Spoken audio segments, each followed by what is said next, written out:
The big interview of the morning. Now, take a look at this lady. Take a look at this lady there, right? There she is. She's a police officer. No, she was a police officer. Her name is Charlotte Rose. She packed in the police squad and the doggy squad there that she was a dog handler. And she's become a millionaire. How did she do that? Well, let's go to her and find out. Her name is Charlotte Rose. And Charlotte, you now spend up to about 10 hours a day online. Dare I ask what you're doing to earn 130,000 quid online?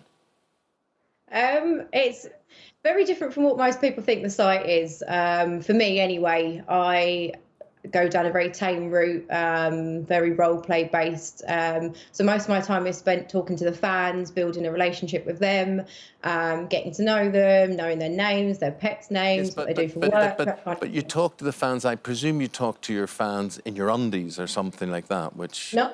No? In my pyjamas normally. No. This is very new for me. This is not usually what I look like. It's the first time in months I've actually put my makeup on. So I think they like the real side of it, which is very much the route I go down due to the tame levels that I do. So the fact that I show the real side of me, the pajamas, the hair pulled back, the selfies with dogs, that kind of thing. It's very different to what I think most people probably think the site is. So yeah. So let's talk. Anyway. Let's just talk about the site, because we haven't made that. It's a subscription site called OnlyFans. So some people might have heard of it, some people haven't heard of it. So OnlyFans is a subscription site which lots of people put content on, like yourself, and then you charge people to look at it. How did you know about this site? You know, it's interesting to see your story going from being a police officer to being in your lingerie, you know, with lots and lots of fans and making a lot of money, clearly. How did you know about the site and what made you make this change in your life? So I went from the police force. It wasn't something I ever wanted to do. It was always, I'm going to be a vet when I'm older. From a little girl, that's what I knew I wanted to do, to help animals. And then I kind of got into university and wanted to take a gap year. So I decided that it kind of wasn't the right time for me to go straight into education. So someone said to me, why don't you go into the police force and be a dog handler? And I love animals, and I thought, well, I could see myself doing that. And I kind of done that for a little while, got qualified, and then realised quite quickly that it was very male dominated, and I probably wasn't going to get to the point where I wanted to, which was the dog handling. I never wanted to be like a normal, regular officer.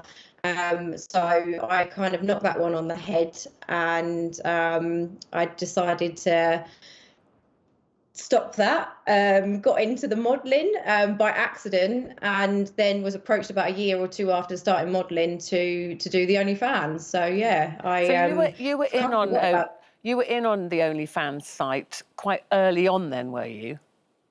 About 2 or 3 months of it starting, yeah. So I've been one of the first ever girls to get on the site before it was even a thing. Yeah. OK, so let's talk about... I mean, we've seen there some of the pictures of you in lingerie. How kind of risque, obviously we're on daytime television, how risque do your pictures get? I mean, I've seen things like I'm looking at now on Instagram, you know, so is it more risque if people pay their subscription to watch you and look at you?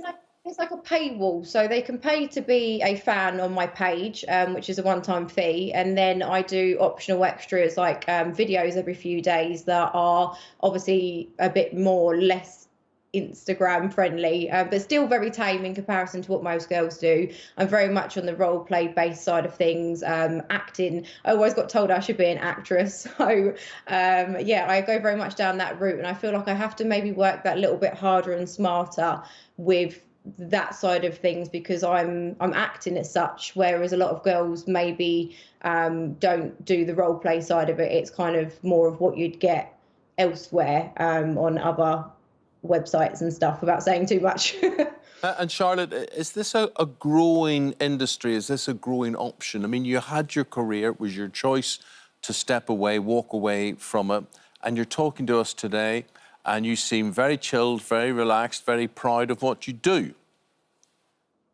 Yeah, I have always been in the mindset of, even from before the site was a thing, when I was modelling, I had very strict morals as such, that I wasn't going to cross a boundary for the level of content I was willing to go up to. And I made sure throughout the 5, 6, 7 years I've been modelling for that I've never crossed that line. That's been the most important thing for me, is to put out content that I'm not ashamed of people seeing, but something that if it got out and got leaked on the internet, which we all know stuff like that happens, I wouldn't have to kind of defend myself. So I've very much been in the way that I make content that I'm happy for people to see, and wouldn't be kind of upset if it got out and friends and family saw it as such. Because I mean, you were a glamour model, so do you see this as glamour modelling? But you have your regular fans who kind of pay to see extra content. I'd say that for me particularly. Obviously, it's different for a lot of other girls. The site is, I mean, it's for all sorts of things. But for me, in the modelling side of things, I'm very much, I'd call myself a glamour model as opposed to something a little bit more hardcore. I mean, we said there in the link to you, you're earning about £130,000 a month. Is that right? $130,000. So it's not much different. It's crazy money. I have to pinch myself a lot of the time. Kind of, it feels a bit like Monopoly money, because you don't physically touch it. It's just going into your bank account, and I invest all of my money.